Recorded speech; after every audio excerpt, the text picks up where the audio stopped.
नमस्कार साथियों, Kalyani IAS academy के डिजिटल प्लेटफॉर्म पर आपका हार्दिक स्वागत है। इस लेक्चर में हम राष्ट्रीय आय एवं आर्थिक समृद्धि के प्रमुख संकेतकों जैसे जीडीपी, जीएनपी, एनडीपी तथा एनएनपी को बहुत ही अच्छे से पढ़ेंगे एवं समझेंगे। तो शुरू करते हैं। देखिए, अर्थव्यवस्था में कई आर्थिक क्रियाएं संचालित होती हैं तथा संपादित होती हैं। इन्हीं आर्थिक क्रियाओं के संचालन के फलस्वरूप ही अर्थव्यवस्था में कई गुणात्मक एवं कई परिमाणात्मक परिवर्तन होते हैं। इन परिवर्तनों के माध्यम से ही दो राष्ट्रों की अर्थव्यवस्थाओं में अंतर को समझा जा सकता है। साथ ही साथ इन परिवर्तनों से ही उस देश के नागरिकों की आर्थिक स्थिति एवं सामाजिक स्थिति को भी समझा जा सकता है। ऐसे आर्थिक परिवर्तनों को ही आर्थिक विकास एवं आर्थिक समृद्धि कहा जाता है। इन दोनों में अंतर क्या होता है और ये क्या होते हैं, इनको समझते हैं। तो देखिए, जब अर्थव्यवस्था में राष्ट्रीय आय, प्रति व्यक्ति आय या फिर सकल घरेलू उत्पाद में परिवर्तन, अर्थात ऐसे परिवर्तन जिनको मापा जा सकता है, उन परिवर्तनों को ही क्या कहा जाता है? आर्थिक समृद्धि कहा जाता है। राइट? तो अर्थव्यवस्था में राष्ट्रीय आय, प्रति व्यक्ति आय, सकल घरेलू उत्पाद में परिवर्तन, अर्थात ऐसे परिवर्तन जिन्हें मापा जा सकता है, उन परिवर्तन को ही आर्थिक समृद्धि कहा जाता है। और जो आर्थिक समृद्धि होती है या इकोनॉमिक ग्रोथ है, यह एक परिमाणात्मक परिवर्तन से संबंधित होती है। अर्थात देश में यदि इकोनॉमिक ग्रोथ हो रही है, इसका तात्पर्य यह है कि जीडीपी में वृद्धि हो रही है, नेशनल इनकम में भी जो है वृद्धि हो रही है। परंतु इससे यह जानकारी नहीं मिलती है कि उस देश के सभी नागरिकों की सामाजिक स्थिति में सुधार हुआ है कि नहीं, और उस देश के नागरिकों के जीवन स्तर में सुधार हुआ है कि नहीं, या फिर जो आय का वितरण है वो उस देश के नागरिकों में किस प्रकार का है। राइट? दूसरा हो जाएगा यहां पर आर्थिक विकास हो जाएगा।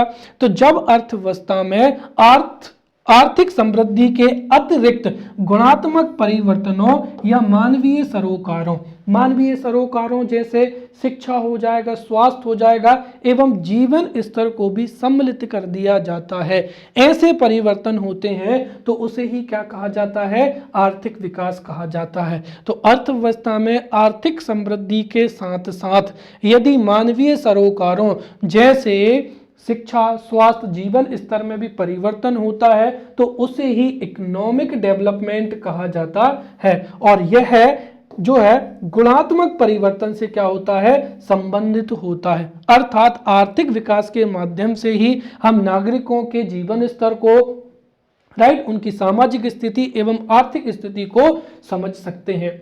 अब ये जो आर्थिक समृद्धि होती है, आर्थिक समृद्धि के कुछ संकेतक होते हैं और आर्थिक समृद्धि को मापा भी जा सकता है। तो जो इकोनॉमिक ग्रोथ है उसके संकेतक हैं, और उसके संकेतक में जीडीपी हो जाएगा, जीएनपी हो जाएगा, एनडीपी हो जाएगा और एनएनपी हो जाएगा। राइट? इनकी गणना से ही हम उस देश की, राइट, उस देश की, या जैसे अगर हम भारत की चर्चा करें तो इन संकेतकों के माध्यम से ही हम उस देश की या भारत की इकोनॉमिक ग्रोथ के बारे में जान सकते हैं। साथ ही साथ इसे मापा भी जा सकता है। तो इसके मात्रक क्या होते हैं? नेशनल इनकम होता है और पर कैपिटा इनकम होता है।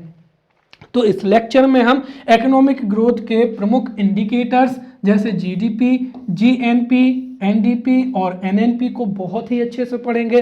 साथ ही साथ आर्थिक समृद्धि के जो मापक हैं, राइट, जैसे national income, per capita income, इसको भी बहुत अच्छे से समझेंगे। और यहाँ से जो प्रारंभिक परीक्षा है, प्रारंभिक परीक्षा में बहुत ही अच्छे जो है एमसीक्यूज पूछे जा सकते हैं। साथ ही साथ ये एक ऐसा टॉपिक है, यदि आप इसको समझेंगे तो आप भूलेंगे नहीं, और जो भी प्रश्न पूछा जाएगा उसका सही से उत्तर दे पाएंगे। परंतु यदि आप इसे रटने की कोशिश करेंगे तो आप कितना ही रट लें, जो है आप हमेशा जो है भूलने की संभावना ज़्यादा होगी। इसीलिए बहुत ही अच्छे से समझें। अगर आपने एक बार समझ लिया तो ये टॉपिक आपको आज के आज ही क्लियर हो जाएगा।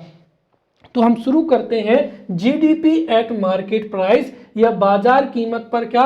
सकल घरेलू उत्पाद, या जीडीपी एट मार्केट प्राइस। सबसे पहले समझते हैं परिभाषा को।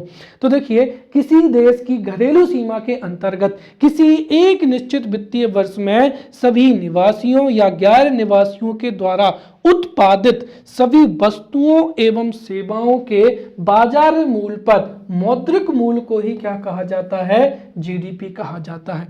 या आप सरल भाषा में ये भी कह सकते हैं, तो किसी देश के नागरिकों के द्वारा किसी निश्चित भौगोलिक सीमा के अंतर्गत निश्चित समय में उत्पादित सभी वस्तुओं एवं सेवाओं के मौद्रिक मूल्य को ही क्या कहा जाता है? जीडीपी कहा जाता है। और यदि मौद्रिक मूल्य को हम बाजार मूल्य पर कैलकुलेट करते हैं तो उसे ही क्या कहा जाता है? जीडीपी एट मार्केट प्राइस कहा जाता है। अब इस परिभाषा को हम ब्रेक डाउन करते हैं और हर एक चीज को बहुत ही अच्छे से समझते हैं और समझते हैं जहां से एमसीक्यूज पूछे जा सकते हैं। सबसे पहली चीज तो यह है कि यहां पर जीडीपी को, जब भी हम जीडीपी की गणना करते हैं तो उसमें हम हमेशा उत्पादित वस्तुओं और क्या किया जाता है? सेवाओं को ही लिया जाता है। अर्थात इसमें उत्पादित वस्तुओं एवं सेवाओं को ही लिया जाता है। इसमें जो है हस्तांतरित जो आय है, राइट, या जिसको क्या कहा जाता है? ट्रांसफर्ड इनकम कहा जाता है, वो कैलकुलेट या उसको इंक्लूड नहीं किया जाता है, राइट। तो जीडीपी में जो हस्तांतरित आय है, जैसे सरकार विद्यार्थियों को स्कॉलरशिप देती है या वृद्धावस्था पेंशन देती है, ये सभी ट्रांसफर्ड इनकम होती हैं, इसको कभी भी जीडीपी में कैलकुलेट नहीं किया जाता है। तो पहली चीज तो यही हुई कि जीडीपी में जो हस्तांतरित आय है या ट्रांसफर्ड इनकम है, इसको कैलकुलेट नहीं किया जाता है या इसको इंक्लूड नहीं किया जाता है। जीडीपी में हमेशा जो उत्पादित वस्तुएं हैं एवं सेवाएं हैं उनको ही सम्मिलित किया जाता है।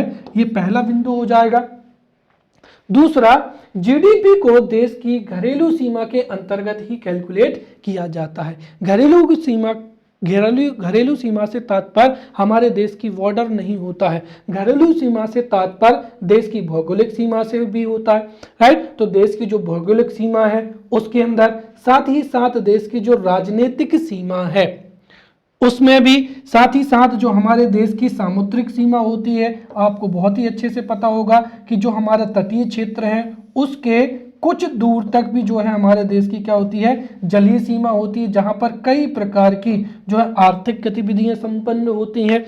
तो भौगोलिक सीमा, राजनीतिक सीमा, सामुद्रिक सीमा, साथ ही साथ राजनीतिक अंतः क्षेत्र, राइट। तो जो पॉलिटिकल एनक्लेव्स होते हैं, उदाहरण के लिए क्या हो जाएगा? हमारे देश का जहाज हो जाएगा, राइट। तो यदि हमारे देश का कोई भी विमान है, चाहे वो अमेरिका के ऊपर उड़े, राइट, या समुद्र के ऊपर उड़े, उसकी जो भी इकोनॉमिक गतिविधियां हो रही हैं वो सभी जो है हमारे देश की जीडीपी में सम्मिलित होंगी, राइट। तो कोई भी वायुयान है, राइट, तो कोई भी जैसे जहाज है जो कि किसी जल क्षेत्र में है, या कोई भी वायुयान हो जाएगा, या फिशिंग वेसल्स हो जाएंगी जो कि मछलियां पकड़ती हैं, राइट। तो जहाज या वायुयान यदि फिशिंग वेसल्स इंडियन के हैं, इंडियन गवर्नमेंट के हैं या भारतीय नागरिकों के हैं, तो उसको भारत की जीडीपी में सम्मिलित किया जाएगा। साथ ही साथ सीमा अंतर्गत जितने भी जल क्षेत्र हैं एवं सीमा अंतर्गत जो विदेशी अंतर क्षेत्र है, जैसे दूतावास हो जाएंगे या सैनिक अड्डे हो जाएंगे, इन सभी के अंदर जो भी वस्तुओं एवं सेवाओं का उत्पादन होता है उसको जीडीपी में सम्मिलित किया जाता है। तो इस तरीके से जीडीपी कैलकुलेट करते समय घरेलू सीमा में भौगोलिक सीमा, राजनीतिक सीमा, सामुद्रिक सीमा, राजनीतिक अंतः क्षेत्र, राइट, सीमा अंतर्गत जल क्षेत्र एवं सीमा अंतर्गत जो विदेशी अंतः क्षेत्र हैं उनको सम्मिलित किया जाता है। दूसरी चीज यहां पर हमारे देश में सभी निवासी एवं गैर निवासी, तो यहां पर निवासी एवं गैर निवासी से क्या तात्पर्य है? देखिए, जब अर्थव्यवस्था में जीडीपी को कैलकुलेट किया जाता है तो वहां पर निवासी से तात्पर्य यह होता है कि ऐसा व्यक्ति जो भारत में रह तो रहा है, साथ ही साथ उसकी जो आर्थिक रुचि है वह भी उसी देश में है, राइट। तो वह व्यक्ति जो किसी देश में रह रहा है और वह या उसकी आर्थिक रुचि भी उसी देश में है तो उसे उस देश का निवासी माना जाएगा। जैसे हमारे भारत के सभी क्या हो जाएंगे, नागरिक हो जाएंगे। दूसरे हो जाएंगे गैर निवासी। तो गैर निवासी से तात्पर्य ऐसे व्यक्तियों से है जो भारत में रह तो रहे हैं परंतु जिनकी आर्थिक रुचि हमारे देश में नहीं होती है। उदाहरण के लिए क्या हो जाएंगे, विदेशी राजपूत हो जाएंगे, राइट। तो जो विदेशी राजपूत गैर निवासी हैं जिनकी आर्थिक रुचि भारत में नहीं होती है। तो यहाँ पर ध्यान रखें, जीडीपी को कैलकुलेट करते समय यदि वो हमारे देश की घरेलू सीमा के अंतर्गत चाहे निवासी या गैर निवासी यदि वस्तुओं एवं सेवाओं का उत्पादन कर रहे हैं, राइट, तो उन वस्तुओं एवं सेवाओं के अंतिम मूल्य के मौद्रिक मूल्य को ही जीडीपी कहा जाता है। यहां पर अंतिम जो है वस्तु एवं सेवा का जो है अंतिम मूल्य कैलकुलेट किया जाता है। उसका कारण क्या है, इसका कारण यह है कि यदि हम अंतिम मूल्य कैलकुलेट नहीं करेंगे तो इससे हमारी जो जीडीपी की कैलकुलेशन है उसमें दोहरी गणना होगी। उदाहरण के लिए आप समझिए, जैसे कोई कार मैन्युफैक्चर होती है। अब कार की मैन्युफैक्चर के लिए जैसे हमने यहां पर ले लिया जैसे कार या इसको मोटर कार लिख लीजिए, राइट, या बाइक गाड़ी लिख लीजिए। नहीं तो कहेंगे सर कार 50,000 रुपये में बन रही है, राइट। तो गाड़ी जैसे कोई मोटरसाइकिल है उसके लिए लोहा जो है 100 रुपये का लगता है, क्लियर। अब उसमें उस कंपनी ने 100 रुपये का लोहा खरीदा, साथ ही साथ उस कंपनी ने जो है इंजन 5,000 रुपये का खरीदा और इस तरीके से अलग अलग जगह से अलग अलग पार्ट्स को क्या किया, असेंबल किया और मोटरसाइकिल जो है तैयार कर दी।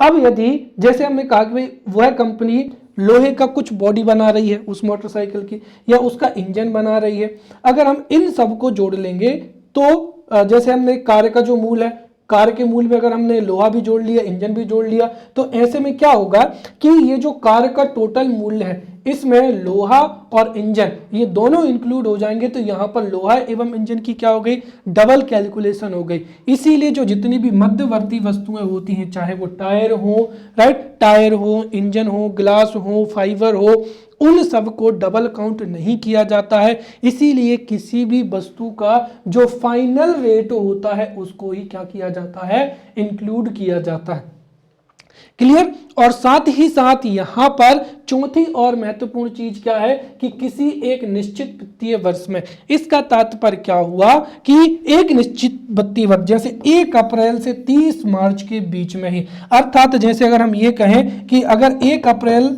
से लेकर 31 मार्च के बीच में जितनी भी सेवाएं हैं उनको इंक्लूड करेंगे। अगर जैसे हम ये कहें कि 1 अप्रैल 2030 ये 1 अप्रैल 2020 है और ये 2021 हो जाएगा।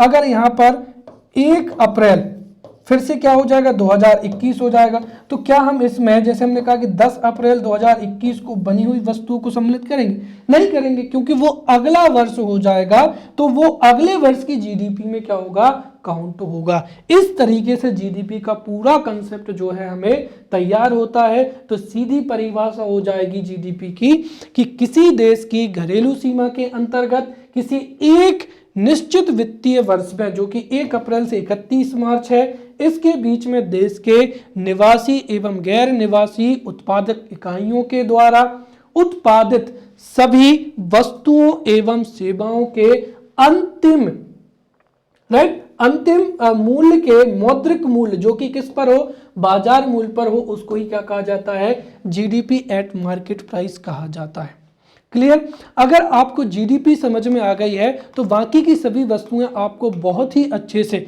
बाकी के जो जितने भी संकेतक हैं वो आसानी से समझ में आ जाएंगे। लेकिन उसके लिए आप ये ट्रिक जो है आप याद रखें। देखिए, जब कभी भी जैसे हमने याद किया ग्रॉस डोमेस्टिक प्रोडक्ट हो जाएगा, तो जब कभी भी हम ग्रॉस प्रोडक्ट से यदि निवल प्रोडक्ट को निकालते हैं, नेट प्रोडक्ट को निकालते हैं, तो हमें क्या क्या घटाना पड़ता है, डेप्रिसिएशन या जो मूल्य ह्रास होता है उसको घटाना होता है। तो यदि चाहे आप जीडीपी एट मार्केट प्राइस हो या जीडीपी एट फैक्टर प्राइस हो, उससे आप डेप्रिसिएशन घटा देंगे तो उससे क्या हो जाएगा, निवल या जीएनपी प्राप्त हो जाएगा। उदाहरण के लिए यदि आप जीडीपी है उसमें से आप डेप्रिसिएशन घटा देंगे तो वही क्या हो जाएगा, ग्रेट राइट नेट डोमेस्टिक क्या हो जाएगा, प्रोडक्ट हो जाएगा। क्लियर। तो ये पहला कंसेप्ट हो जाएगा। तो आप कभी भी किसी भी इंडिकेटर में से यदि डेप्रिसिएशन को घटा देंगे तो जो ग्रॉस इंडिकेटर है वह है नेट इंडिकेटर में क्या हो जाएगा, परिवर्तित हो जाएगा। ये पहली जो है इंपॉर्टेंट जानकारी आपको याद रखनी है। दूसरा, यदि कोई इंडिकेटर जो है किस पर है, बाजार मूल्य पर है, और आपको यदि साधन लागत पर निकालना है तो हमें उसके लिए क्या करना पड़ेगा, जो इनडायरेक्ट टैक्स है माइनस का क्या हो जाएगा, सब्सिडी हो जाएगा, उसको क्या करना पड़ता है, माइनस करना पड़ता है। राइट। और इसको ही क्या कहा जाता है, नेट टैक्सेस कहा जाता है।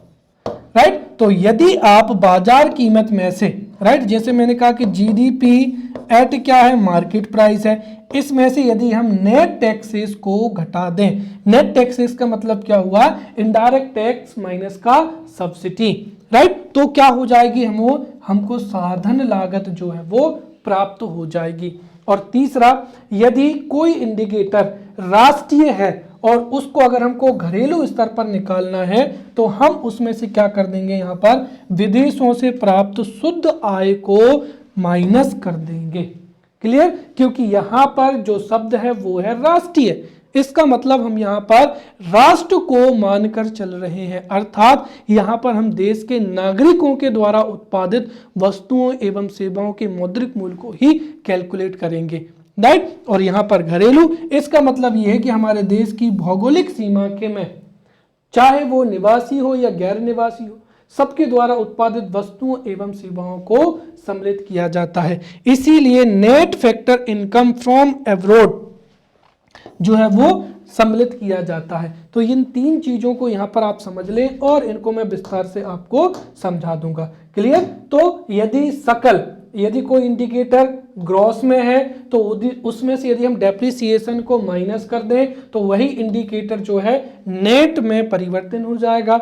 यदि कोई इंडिकेटर मार्केट प्राइस में है और उसमें से हम अप्रत्यक्ष कर माइनस का सब्सिडी या फिर जिसको क्या कहा जाता है, नेट टैक्सेस कहा जाता है, उसको माइनस कर दें तो वह इंडिकेटर साधन लागत पर प्राप्त हो जाएगा।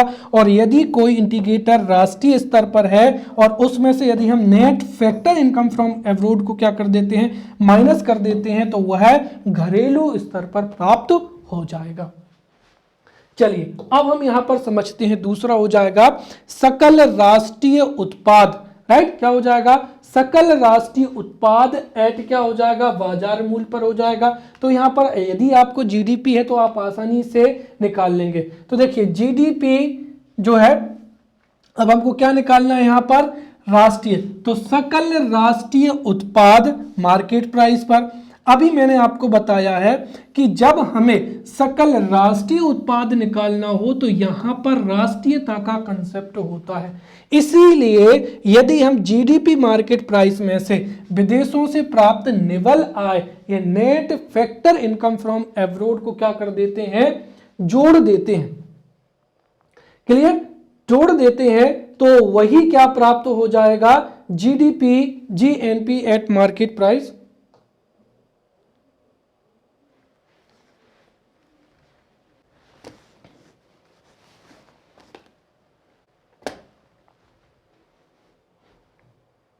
अगला हो जाएगा बाजार मूल्य पर सकल राष्ट्रीय उत्पाद। राइट। क्या लिखा है यहां पर, सकल राष्ट्रीय उत्पाद, तो ग्रॉस नेशनल प्रोडक्ट एट क्या हो जाएगा, मार्केट प्राइस हो जाएगा।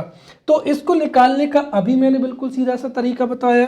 यदि हमको ग्रॉस नेशनल प्रोडक्ट निकालना है तो हम क्या करेंगे, जीडीपी जो कि मार्केट प्राइस है उसमें से विदेशों से प्राप्त निवल आय को जोड़ देंगे, नेट फैक्टर इनकम फ्रॉम क्या हो जाएगा, इंडिया हो जाएगा। दरअसल मैंने अभी आपको यहां पर बताया है कि यदि हम राष्ट्रीय में से NFIA को माइनस करते हैं तो घरेलू प्राप्त होता है। और यदि हमको राष्ट्रीय प्राप्त करना है तो हम घरेलू, जो जैसे हमने कहा कि भाई GDP, right, GDP eight market price है, और उसको अगर हम उसमें क्या कर दें NF, राइट, NFIA को जोड़ दें तो हमें क्या प्राप्त हो जाएगा, यहां पर GNP एट मार्केट प्राइस पर क्या हो जाएगा, प्राप्त हो जाएगा। और ये दरअसल जो फॉर्मूला है वो इस तरीके से लिखा है कि यदि हम जैसे ये कहें कि GDP, राइट, GNP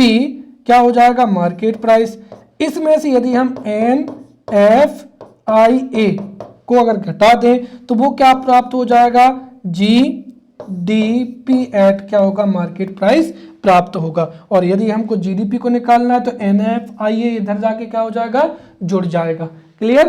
तो यदि विदेशों से प्राप्त निवल आय को क्या करते हैं, हम जोड़ दें। और ये क्यों जोड़ते हैं, क्योंकि यहां पर शब्द क्या है, राष्ट्रीयता, तो हम यहां पर राष्ट्रीयता को वरीयता दे रहे हैं। इसीलिए यदि GDP में देश के निवासियों के द्वारा, ध्यान रखें, देश के निवासियों के द्वारा देश की आर्थिक सीमा के बाहर जो अर्जित आय है उसको यदि क्या कर लिया जाए, जोड़ लिया जाए। जैसे भारत के नागरिक दूसरे देशों में, जैसे अधिकांश जो है खाड़ी देशों में रह रहे हैं, तो अमेरिका जैसे देशों में वहां पर काम कर रहे हैं और वहां से उनकी जो आय है उसको हम जोड़ लेते हैं। साथ ही साथ जो गैर निवासी है, जैसे विदेशी भारत में रह रहे हैं, राइट, या राजदूत है या कई अन्य व्यक्ति हैं, और उनके द्वारा हमारे देश के भीतर जो अर्जित आय है उसको क्या कर दिया जाए, माइनस कर दिया जाए। तो बिल्कुल सिंपल है, यदि जीडीपी में देश के नागरिकों के द्वारा देश की सीमा के बाहर जो अर्जित आय है उसको जोड़ ले, तथा देश के जो गैर निवासी हैं उनके द्वारा देश की भौगोलिक जो देश की सीमा के भीतर जो अर्जित आय है उसको हटा दें, तो वही क्या होगी, विदेशों से प्राप्त निवल आय होगी। और यदि हम जीडीपी में ये net factor income from abroad को जोड़ देते हैं तो वही क्या हो जाएगा, बाजार मूल्य पर सकल राष्ट्रीय उत्पाद हो जाएगा। तो क्लियर हुआ, राइट। यहां पर तो बिल्कुल सीधी सी बात है, क्या होगा, GDP gross national product at market price. तो यदि हम जीडीपी मार्केट प्राइस में विदेशों से प्राप्त निवल आय net factor income from abroad को अगर हम क्या कर देते हैं, जोड़ देते हैं, तो जीएनपी प्राप्त हो जाएगा। या फिर हम जीडीपी में देश के नागरिकों द्वारा आर्थिक सीमा के बाहर अर्जित आय को जोड़ दें और इसमें से गैर निवासियों द्वारा आर्थिक सीमा के भीतर अर्जित आय को घटा दे, तब भी gross national product at market price पर प्राप्त हो जाएगा। अगला हो जाएगा इंडिकेटर शुद्ध घरेलू उत्पाद, राइट। तो शुद्ध घरेलू उत्पाद वो भी किस पर, बाजार कीमत पर। तो मैंने अभी आपको बताया है कि हम यहाँ पर किसके बारे में पढ़ रहे हैं, यहाँ पर शुद्ध घरेलू उत्पाद। तो सीधी सी बात है, यदि हम क्या कर दें, डेप्रिसिएशन हटा देंगे तो जीडीपी जो कि मार्केट प्राइस पर है, बिल्कुल, तो जीडीपी जो कि मार्केट प्राइस है उस पे, राइट, उसमें से यदि हम मूल्यह्रास डेप्रिसिएशन को घटा देते हैं तो वही क्या कहलाता है, एनडीपी कहलाता है। तो एनडीपी एट मार्केट प्राइस बराबर हो जाएगा जीडीपी मार्केट प्राइस में से क्या हो जाएगा, डेप्रिसिएशन हो जाएगा। अब चौथा हो जाएगा यहाँ पर बाजार मूल्य पर शुद्ध और क्या हो जाएगा, राष्ट्रीय उत्पाद हो जाएगा। तो यहाँ पर हमारे दोनों के दोनों कंसेप्ट को जो है हमको अप्लाई करना पड़ेगा। सबसे पहले हम जो है शुद्ध वाला देखते हैं, राइट, शुद्ध वाला। अब शुद्ध में मैंने आपको हमेशा बताया है क्या घटाना पड़ता है, मूल्यह्रास घटाना पड़ता है। तो यदि हम यहाँ पर जो ग्रॉस नेशनल प्रोडक्ट है, क्या है, ग्रॉस नेशनल प्रोडक्ट, तो ग्रॉस नेशनल प्रोडक्ट में से यदि हम डेप्रिसिएशन को घटाते तब भी हमको एनएनपी एट मार्केट प्राइस प्राप्त हो जाएगा। अब दूसरा जो कंसेप्ट है वो राष्ट्रीय वाला समझते हैं। और अब राष्ट्रीय वाला क्या होगा कि यदि हम NTP, right, national domestic product में यदि हम net factor income from abroad को क्या कर देते हैं, जोड़ देते हैं, तब भी हमको क्या प्राप्त हो जाएगा, एनएनपी एट मार्केट प्राइस प्राप्त हो जाएगा। तो बिल्कुल दो सीधे के सीधे कंसेप्ट हैं। यदि जीएनपी ग्रॉस नेशनल प्रोडक्ट में से यदि हम मूल्यह्रास को घटाते हैं तो ये एनएनपी एट मार्केट प्राइस प्राप्त हो जाएगा। और यदि एनडीपी एट मार्केट प्राइस में जो net factor income from abroad है उसको जोड़ दें तब भी एनएनपी एट मार्केट प्राइस प्राप्त हो जाएगा।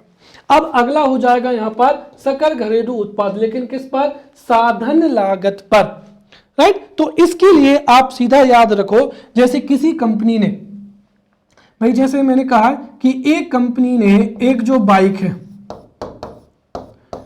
उसको 80,000 रुपए की कीमत से उसको बनाया, लेकिन आप मुझे ये बताओ, क्या आपको मार्केट में जो बाइक है वो 80,000 रुपए में मिल सकती है? नहीं, उसकी फैक्टर इनकम क्या होती है? उसकी मतलब एक तरीके से उसकी जो बाजार मूल्य रहता है वो बढ़ जाता है। क्यों? क्योंकि सरकार यहां पर जो है उस कंपनी से टैक्स ले लेती है। जैसे सरकार ने टैक्स ले लिया यहां पर 10,000 रुपए, तो उसकी जो कीमत हो जाएगी वो कितनी हो जाएगी? 90,000 हो जाएगी। लेकिन हो सकता है कि अगर ये जो बाइक है ये ऐसी बाइक है जो कि प्रदूषण को कम करती है, या इलेक्ट्रिफाइड व्हीकल है, बिजली से चलती, इसलिए सरकार ने कहा कि हम आपको जो है 2,000 रुपए की जो है सब्सिडी भी दे रहे हैं। तो इसकी एक्चुअली प्राइस क्या हो जाएगी? 88,000 रुपए हो जाएगी।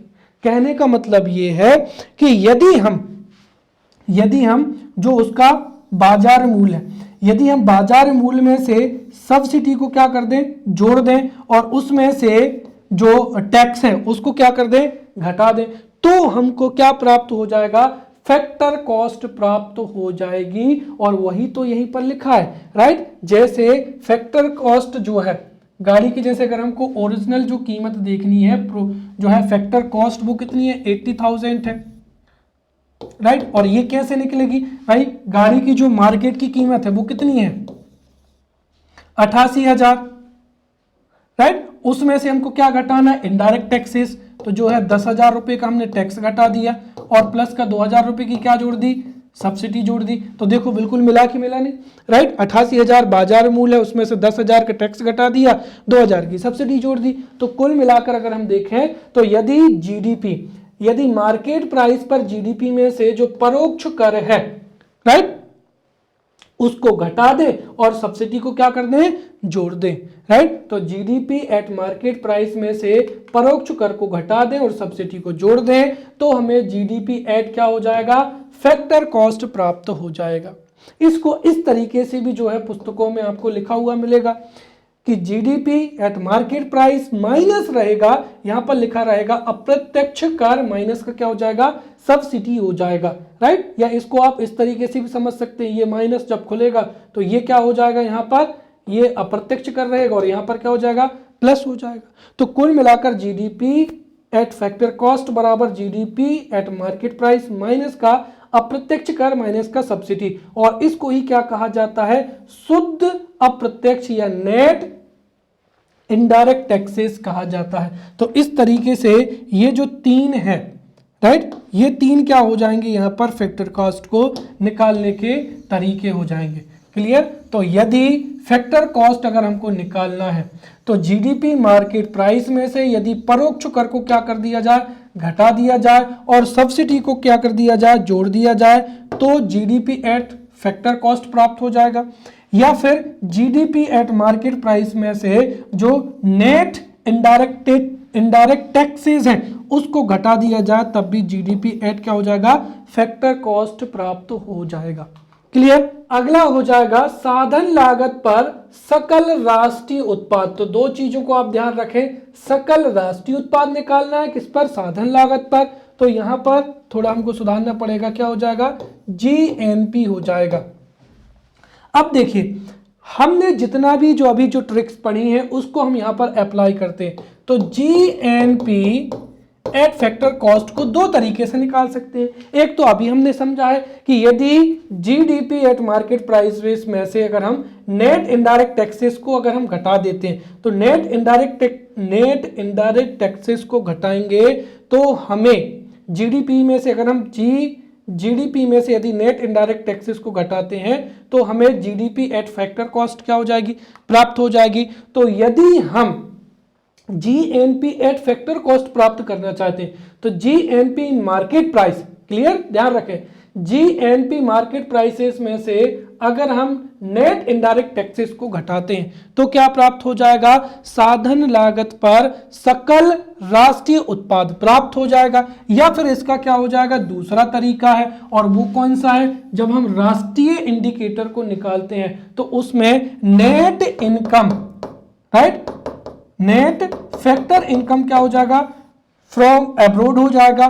तो यदि हम क्या करें यहां पर जीडीपी, लेकिन किस पर, फैक्टर कॉस्ट पर, तो जीडीपी एट फैक्टर कॉस्ट में यदि हम net factor income from abroad को क्या कर दें, जोड़ दें, तब भी हमको gross national product at factor cost प्राप्त हो जाएगा। या फिर जीडीपी एट मार्केट प्राइसेस में से हम नेट इनडायरेक्ट टैक्सेस को घटा दें तब भी हमको क्या प्राप्त हो जाएगा, जीएनपी एट फैक्टर कॉस्ट पर प्राप्त हो जाएगा। इसी तरीके से क्या हो जाएगा, साधन लागत पर शुद्ध घरेलू उत्पाद, इसको भी हम दो तरीके से निकाल सकते हैं। एक तो हमने देखा था कि शुद्ध, जब भी हम डेप्रिसिएशन घटाते हैं तब भी हमको शुद्ध प्राप्त हो जाएगा, लेकिन डेप्रिसिएशन हम किस में से घटाएंगे, राइट। तो यहां पर जैसे हम ये लिखें जीडीपी, राइट, हमको चाहिए यहां पर क्या, नेट, एक मिनट देखिए, हमको यहां पर क्या चाहिए, नेट डोमेस्टिक प्रोडक्ट चाहिए। तो नेट डोमेस्टिक प्रोडक्ट किस पर चाहिए, फैक्टर कॉस्ट पर। तो net domestic product factor cost पे, तो सबसे पहला क्या हो जाएगा यहां पर, ग्रॉस डोमेस्टिक क्या हो जाएगा, प्रोडक्ट हो जाएगा, और ग्रॉस डोमेस्टिक प्रोडक्ट लेकिन किस पर, फैक्टर कॉस्ट पर। तो यदि हम ग्रॉस डोमेस्टिक प्रोडक्ट में से यदि हम क्या घटा दें, डेप्रिसिएशन, राइट। तो यदि हम gross domestic product factor cost में से यदि डेप्रिसिएशन को घटा देते हैं तब भी हमको क्या प्राप्त हो जाएगा, एनडीपी प्राप्त हो जाएगा, नेट डोमेस्टिक प्रोडक्ट प्राप्त हो जाएगा। या फिर हम नेट डोमेस्टिक प्रोडक्ट जो कि किस पर है, मार्केट प्राइसेस पे है, तो net domestic product at market prices में यदि हम नेट इनडायरेक्ट टैक्सेस को घटा दें तब भी हमको क्या प्राप्त हो जाएगा, एनडीपी एट फैक्टर कॉस्ट प्राप्त हो जाएगा। क्लियर। चलिए अब अगला हो जाएगा साधन लागत पर शुद्ध राष्ट्रीय उत्पाद। तो यहां पर शुद्ध भी, राष्ट्रीय भी और साधन लागत पर भी। इसका मतलब इस लेक्चर में जो जितनी भी तीन हमने यहां पर जो ट्रिक्स देखी थी वो पूरी की पूरी क्या होंगी, अप्लाई होंगी। चलिए सबसे पहले हम बात करते हैं किसकी, शुद्ध की। तो देखिए अगर हमको एनएनपी एट क्या चाहिए, फैक्टर कॉस्ट चाहिए, और शुद्ध में हम हमेशा क्या करते हैं, डेप्रिसिएशन को घटा देते हैं। तो किस में से घटाना पड़ेगा, जीएनपी, राइट। तो देखिए अगर GNP gross national product at factor cost है और उसमें से यदि हम डेप्रिसिएशन घटा देते हैं तो हमको एनएनपी एट क्या हो जाएगा, फैक्टर कॉस्ट मिल जाएगा, जो कि ये फॉर्मूला लिखा है। क्लियर। दूसरा हम किससे समझ सकते हैं यहां पर, राष्ट्रीयता से, राइट। तो एनएनपी एट फैक्टर कॉस्ट चाहिए तो हम यहां पर लिख सकते हैं एनडीपी, राइट, और एनडीपी फैक्टर कॉस्ट। अब हमें पता है कि यदि जो है नेट डोमेस्टिक प्रोडक्ट है और डोमेस्टिक में यदि हम क्या जोड़ दें, नेट जो है नेट फैक्टर इनकम फ्रॉम क्या हो जाएगा, एब्रोड हो जाएगा। तो net factor income from abroad को यदि हम एनडीपी एट फैक्टर कॉस्ट में जोड़ देते हैं तब भी हमको क्या हो जाएगा, एनएनपी एट फैक्टर कॉस्ट प्राप्त हो जाएगा। और तीसरा जो हमारा फॉर्मूला है किसका, साधन लागत वाला। तो यदि हम क्या कर रहे हैं यहां पर, एनएनपी एट फैक्टर कॉस्ट, यदि हम क्या करें जो है एनएनपी, क्लियर, क्या हो जाएगा यहां पर, एनएनपी, राइट। तो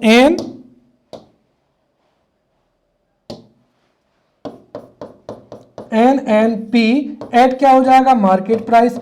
इसमें से यदि हम क्या निकाल दें, नेट इनडायरेक्ट टैक्सेस, जो कि यहां पर लिखा है, तो भी हमको क्या हो जाएगा, net national product at factor cost पर प्राप्त हो जाएगा। और ये तीनों की तीनों चीज याद रखना मोस्ट आईएमपी है, क्योंकि एनएनपी एट फैक्टर कॉस्ट को ही क्या कहा जाता है, राष्ट्रीय आय कहा जाता है। और राष्ट्रीय आय के ये तीन फॉर्मूले आप याद रखना। यदि हम gross national product at factor income. यदि जीएनपी में से डेप्रिसिएशन घटाते हैं तब भी हमको क्या होगा, एनएनपी एट फैक्टर कॉस्ट प्राप्त हो जाएगा। या फिर एनडीपी एट फैक्टर कॉस्ट में से यदि हम net factor income from abroad को जोड़ दें तब भी एनएनपी एट एफसी प्राप्त हो जाएगा। या फिर एनएनपी मार्केट प्राइसेस में से यदि हम नेट इनडायरेक्ट टैक्सेस को घटा दे तब भी नेट फैक्टर जो एनएनपी एट फैक्टर कॉस्ट क्या होगा, प्राप्त हो जाएगा। क्लियर। चलिए अब हम समझते हैं यहाँ पर राष्ट्रीय आय। तो राष्ट्रीय आय दरअसल जो है हम अभी तक जो है बहुत अच्छे से समझ चुके हैं, तो वही परिभाषा है। तो राष्ट्रीय आय क्या हो जाएगी, देखिए किसी देश की घरेलू सीमा के अंतर्गत, किसी देश की घरेलू सीमा के अंतर्गत किसी एक वित्तीय वर्ष में उस देश के नागरिकों के द्वारा देश की घरेलू सीमा में एवं देश की सीमा के बाहर किए गए वस्तुओं एवं सेवाओं के अंतिम उत्पादन का जो मौद्रिक मूल्य है उसको ही क्या कहा जाता है, राष्ट्रीय आय कहा जाता है। अर्थात जो एनएनपी एट फैक्टर कॉस्ट होती है, अब हमें पता है कि यहां पर क्या लिखा है, नेशनल, राइट। नेशनल मतलब क्या है कि नागरिकों के द्वारा देश में उत्पादित आय को इंक्लूड किया जाता है, साथ ही साथ देश के नागरिकों के द्वारा विदेशों में जो अर्जित आय है उसको भी इंक्लूड किया जाता है। और देश के अंदर जो विदेशी या एक तरीके से हम जो गैर निवासी हैं उनकी आय को क्या कर देते हैं, हटा देते हैं या घटा देते हैं। तो बिल्कुल सीधी सी परिभाषा हो जाएगी, राइट। किसी देश की घरेलू सीमा के अंतर्गत किसी एक वित्तीय वर्ष में उस देश के निवासियों के द्वारा देश में उत्पादित वस्तुओं एवं सेवाओं तथा देश की सीमा के बाहर किए गए वस्तुओं एवं सीमाओं के अंतिम उत्पादन के साधन लागत पर मौद्रिक मूल्य को ही क्या कहा जाता है, राष्ट्रीय आय कहा जाता है। तो राष्ट्रीय आय बराबर होता है एनएनपी एट क्या हो जाएगा, फैक्टर कॉस्ट हो जाएगा। क्लियर। तो एनएनपी क्या हो जाएगा, फैक्टर कॉस्ट हो जाएगा।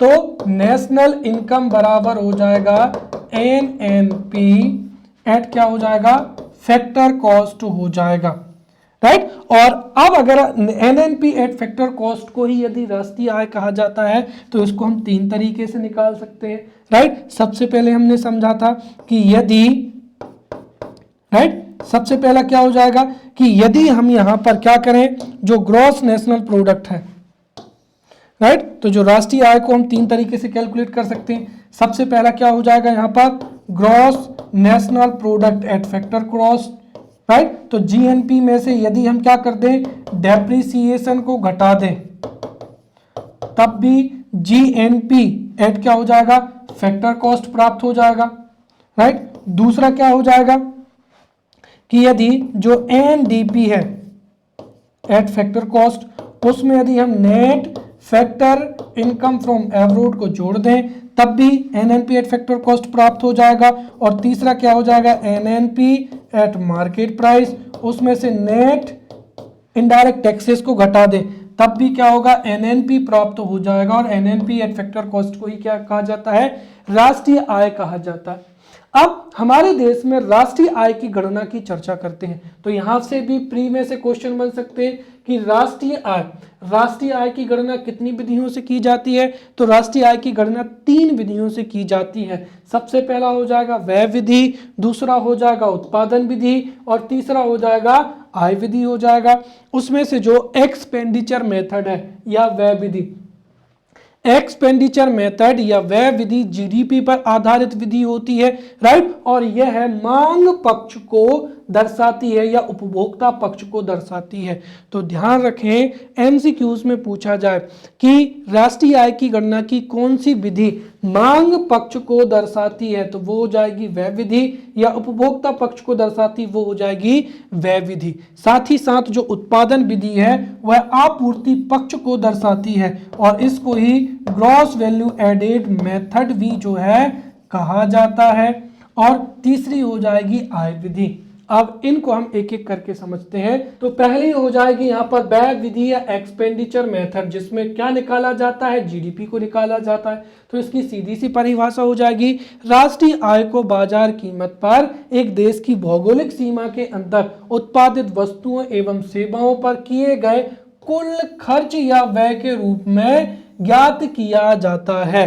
अर्थात अगर हम देखें तो यदि भारत में किसी वस्तु एवं सेवा का उत्पादन हो रहा है, भारत में कोई भी वस्तु या सेवा का उत्पादन हो रहा है, तो उस वस्तु के उत्पादन या सेवा के उत्पादन में जो भी व्यय होगा, खर्च होगा, यदि उसको जोड़ लें तो हमें हमारे देश की क्या होगी, नेशनल इनकम प्राप्त हो जाएगी। और ये फॉर्मूला याद रखें, हो सकता है कि प्री में यही का यही जो पूरा का पूरा फॉर्मूला है ये देकर पूछ लिया जाए कि GDP at market price equals to C plus I plus G X minus का एम। यह राष्ट्रीय आय की गणना की कौन सी विधि है, तो यह राष्ट्रीय आय की गणना की कौन सी विधि हो जाएगी, वह विधि हो जाएगी। तो जीडीपी एट मार्केट प्राइस बराबर सी plus I plus G X minus का एम, ये हो जाएगी हमारे देश की नेशनल इनकम। अब यहाँ पर सी का मतलब क्या होता है, तो यहाँ पर सी का मतलब होता है उपभोग हेतु अंतिम वस्तुएं एवं सेवाएं, राइट। तो सी का मतलब उपभोग हेतु अंतिम वस्तु एवं सेवाएं, आई का मतलब हो जाएगा निवेश, जी का मतलब होता है सरकारी खरीद, एक्स का मतलब होता है निर्यात, एम का मतलब क्या होता है, आयात। क्लियर। तो उपभोग हेतु अंतिम वस्तुएं एवं सेवाएं, उसमें निवेश को जोड़ दें, सरकारी खर्च को जोड़ दें, राइट, फिर निर्यात को जोड़ दें और आयात को क्या कर दें, घटा दें, तब भी हमें नेशनल इनकम प्राप्त हो जाएगी। और ये जो फॉर्मूला है ये एनसीईआरटी में दिया हुआ है। मैं ऐसा इसलिए कह रहा हूं क्योंकि एनसीईआरटी के अनुसार ये फॉर्मूला है और मुख्य जो है प्रारंभिक परीक्षा या मुख्य परीक्षा में भी हमें इसका ही इस्तेमाल करना है, परंतु व्यवहारिकता में जो हमारे देश की राष्ट्रीय आय है उसकी गणना सीएसओ के द्वारा की जाती है और सीएसओ इस गणना के लिए इसी फॉर्मूले को इस तरीके से जो है लिखता है। अर्थात सीएसओ के अनुसार सी का मतलब होता है प्राइवेट फाइनल कंजप्शन एक्सपेंडिचर, और ये एक बार यूपीएससी ने पूछा था इसलिए आप ये भी याद रखें। तो सीएसओ के अनुसार जो सी का अर्थ है या सी के रूप में प्राइवेट फाइनल कंजप्शन एक्सपेंडिचर को लिखा जाता है। आई को लिखते हैं gross fixed capital formation GFCF, और चेंज इन क्या हो जाएगा, स्टॉक्स हो जाएगा। फिर जी का मतलब क्या हो जाएगा, government purchases, X minus M का क्या हो जाएगा, एक्सपोर्ट माइनस का इंपोर्ट। क्लियर। दूसरा हो जाएगा उत्पादन विधि या जिसको क्या कहा जाता है, प्रोडक्शन मेथड कहा जाता है। तो राष्ट्रीय आय की गणना की उत्पादन विधि को ही क्या कहा जाता है, मूल्यवर्धन विधि या ग्रॉस वैल्यू एडेड मेथड कहा जाता है। और इस मेथड में जो उत्पादन किया जाता है वस्तुओं का, उसके कुल योग को ही जोड़ा जाता है। तो उत्पादन विधि के अंतर्गत राष्ट्रीय आय की गणना में एक वित्तीय वर्ष में जो उत्पादित वस्तुएं एवं सेवाओं का अंतिम मौद्रिक मूल्य है उसको ज्ञात कर लिया जाता है और इसके योग को बाजार मूल्य पर सकल घरेलू उत्पाद के रूप में जो है राष्ट्रीय आय की गणना की जाती है। अब यहां पर जो ग्रॉस वैल्यू एडेड को निकालते कैसे, तो किसी भी उद्योग में या जो वस्तुएं एवं सेवाएं हैं उनकी अंतिम उत्पाद की कीमत, और यदि उसमें से हम मध्यस्थ वस्तु को घटा दें, राइट, तो अंतिम उत्पाद की कीमत में से यदि मध्यस्थ वस्तु को घटा देते हैं तो उससे जीबीए एट क्या हो जाएगा, फैक्टर कॉस्ट प्राप्त हो जाएगा, राइट। और यदि इसको मार्केट प्राइस पे निकालना है तो सीधी सी बात है, हम क्या करते थे, जब जीडीपी एट फैक्टर कॉस्ट को निकालते थे तो उसमें से जो है अप्रत्यक्ष कर को घटाते थे और सब्सिडी को जोड़ते थे। तो यदि हमें मार्केट प्राइस पर निकालना है तो हम अप्रत्यक्ष कर को जोड़ देंगे और सब्सिडी को घटा देंगे। तो जीडीपी एट मार्केट प्राइस पर क्या हो जाएगा, जीबीए प्लस का निवल कर हो जाएगा। क्लियर। अब तीसरी हो जाएगी इनकम मेथड।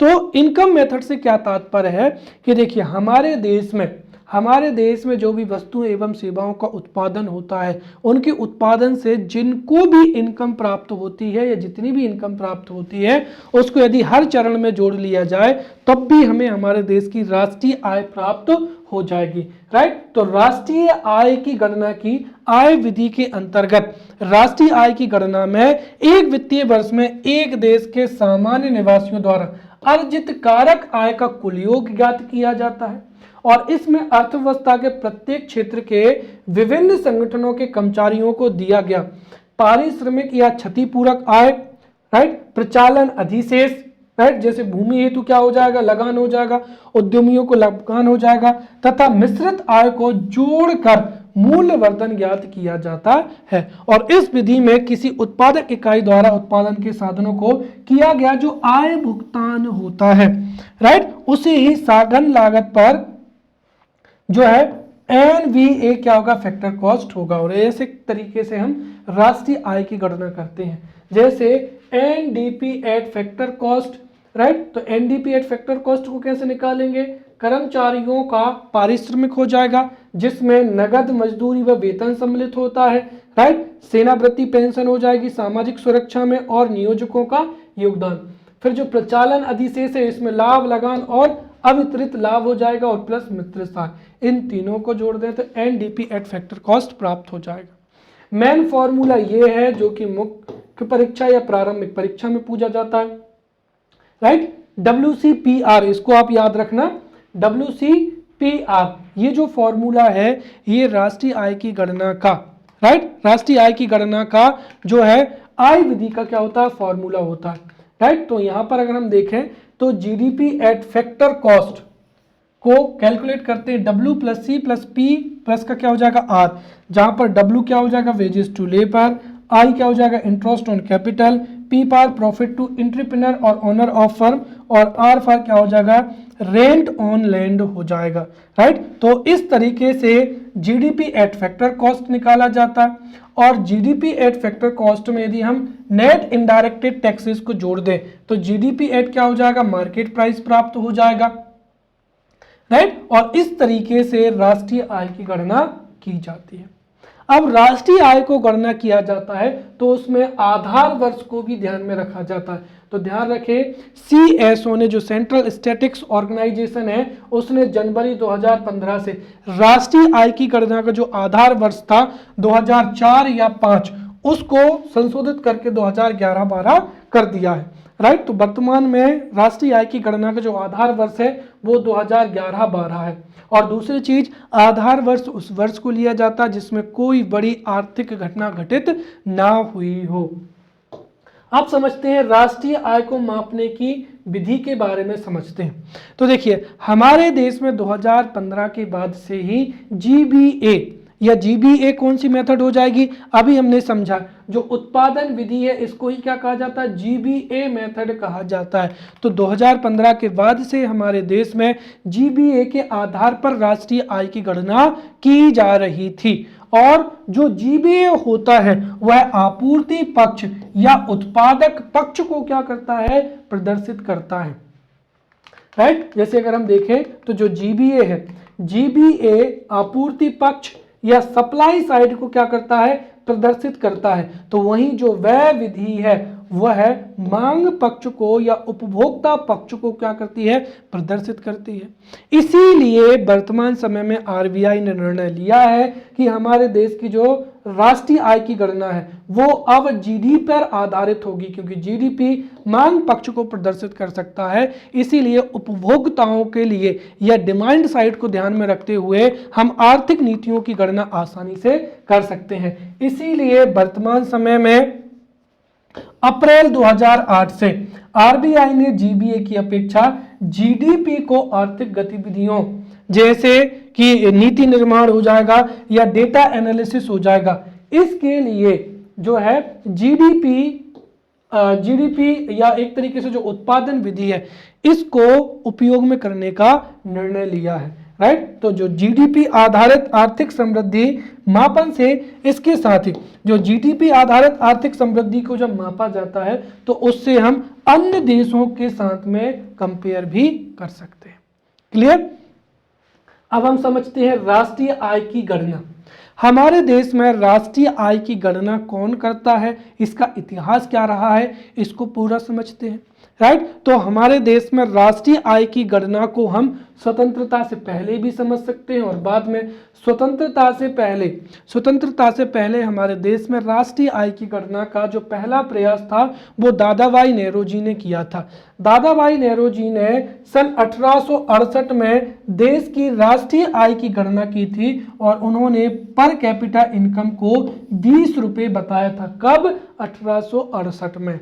फिर लॉर्ड कर्जन ने 1901 में प्रति व्यक्ति आय की गणना की थी और लॉर्ड कर्जन के अनुसार 1901 में प्रति व्यक्ति आय थी 30 रुपए। फिर विलियम डिब्बी ने 1899 में प्रति व्यक्ति आय की गणना की थी और इनके अनुसार प्रति व्यक्ति आय की गणना थी 18 रुपए। फिर वहीं VKRV राव ने 1931-32 में प्रति व्यक्ति आय की गणना की थी, जो कि थी 62 रुपए। अब जब हमारा देश स्वतंत्र हो गया था तो स्वतंत्रता के बाद में हमारे देश में राष्ट्रीय आय की गणना का पहला प्रयास वाणिज्य मंत्रालय ने 1848 में किया था। तो वाणिज्य मंत्रालय ने पहला प्रयास 1848 में किया था। उसके बाद में हमारे देश में राष्ट्रीय आय की गणना के लिए राष्ट्रीय आय समिति की स्थापना की गई थी और राष्ट्रीय आय समिति गठित हुई थी 1949 में। राष्ट्रीय आय समिति ने हमारे देश में जो है राष्ट्रीय आय और पर कैपिटा इनकम की गणना की थी, जिसकी अध्यक्षता किसने की थी? PC महालनोबिस ने की थी। तो राष्ट्रीय आय समिति या PC महालनोबिस समिति के आधार पर 1948-49 के लिए जो प्रति व्यक्ति आय पर कैपिटा इनकम थी वो थी 246 रुपए दशमलव 9। साथ ही साथ जो राष्ट्रीय आय थी वो थी 8,650 करोड़ 1948-49 के लिए। और वर्तमान समय में आपको पता होगा कि जो गणना है राष्ट्रीय आय की गणना वो कौन करता है? CSO करता है। अब राष्ट्रीय आय से संबंधित जो अन्य अवधारणाएं समझते हैं, जैसे प्रति व्यक्ति आय क्या होती है। तो प्रति व्यक्ति का आय का मतलब होता है राष्ट्रीय आय में यदि हम कुल जनसंख्या से भाग दे दें तो वही क्या कहलाती है? प्रति व्यक्ति आय कहलाती है। तो देश की कुल राष्ट्रीय आय में यदि उस देश की कुल जनसंख्या से भाग दे दिया जाए तो वही कहलाती है पर कैपिटा इनकम। दूसरी होती है पर्सनल इनकम। पर्सनल इनकम का मतलब क्या होता है? व्यक्तिगत आय। तो निजी आय जो कि व्यक्ति सभी स्रोतों से कमाता है, यदि उसमें से हम निगम लाभ कर को और अवितरित लाभ बचत को यदि घटा दें तो वही क्या कहलाती है? व्यक्तिगत आय कहलाती है। तो व्यक्तिगत आय बराबर होता है निजी आय माइनस का निगम कर माइनस का अवितरित लाभ बचत। साथ ही साथ अब हो जाएगी यहां पर व्यक्तिगत व्यय योग्य आय, ये जिसको डिस्पोजेबल पर्सनल इनकम कहा जाता है। तो जितनी भी आय व्यक्ति को प्राप्त होती है, क्या उसको पूरा का पूरा खर्च कर सकता है? नहीं, हमको क्या देना पड़ेगा? टैक्स देना पड़ेगा, राइट। तो यदि व्यक्तिगत आय या जो पर्सनल इनकम है, पर्सनल इनकम में से यदि हम व्यक्तिगत कर को दे दें, राइट, पर्सनल इनकम में से यदि हम जो है व्यक्तिगत कर को चुका दें तो जो व्यक्तिगत व्यय योग्य आय है वो प्राप्त हो जाएगी। इसी के साथ हमारा टॉपिक भी पूरा होता है। अगले लेक्चर में मिलते हैं, तब तक के लिए धन्यवाद।